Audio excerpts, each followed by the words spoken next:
আজকে প্রথমবার মতো রংপুর রাইডার্স মাঠে নামছে চট্টগ্রাম রয়্যালসের বিরুদ্ধে। ইতিমধ্যে চট্টগ্রাম রয়্যালস এক ম্যাচ জিতে পয়েন্ট টেবিলের শীর্ষে আছে। আমরা জানি যে বরাবরের মতো রংপুর রাইডার্সের দলটি এবারও খুব স্ট্রংভাবে সাজানো হয়েছে, যেখানে অধিনায়কের দায়িত্ব পালন করবে সোহান, লিটন দাস তো আছে, আর বোলিং অ্যাটাকে নাহিদ রানা এবং মুস্তাফিজুর রহমান। আর মিডল অর্ডারে যারা আছেন তাদের কথা এখন নাইব বললাম, কারণ ওইখানে আপনারা খুব ভালো করে জানেন খুব সুন্দরভাবে তাদের একাদশ সাজানো। সেখানে কিন্তু আমাদের ডিপেন্ডেবল মাহমুদুল্লাহ রিয়াদও কিন্তু আছে। সো ভালো একটি গেম, আজকে প্রথম গেমটি উপহার দেবে আশা করি। অপেক্ষায় রইলাম, এখনই ম্যাচটা শুরু হবে, সবাই দেখবেন, দেখা যাক কে জিতে কে হারে। তবে অবশ্যই এই ক্ষেত্রে রংপুর রাইডার্স ফেভারিট। আর আমার সবচেয়ে প্রিয় দল, 6টি দলের মধ্যে রংপুর রাইডার্স, তাদের জন্য তো শুভকামনা থাকবেই।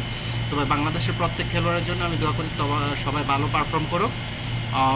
এখন খেলা শুরু হবে, চলুন দেখা যাক।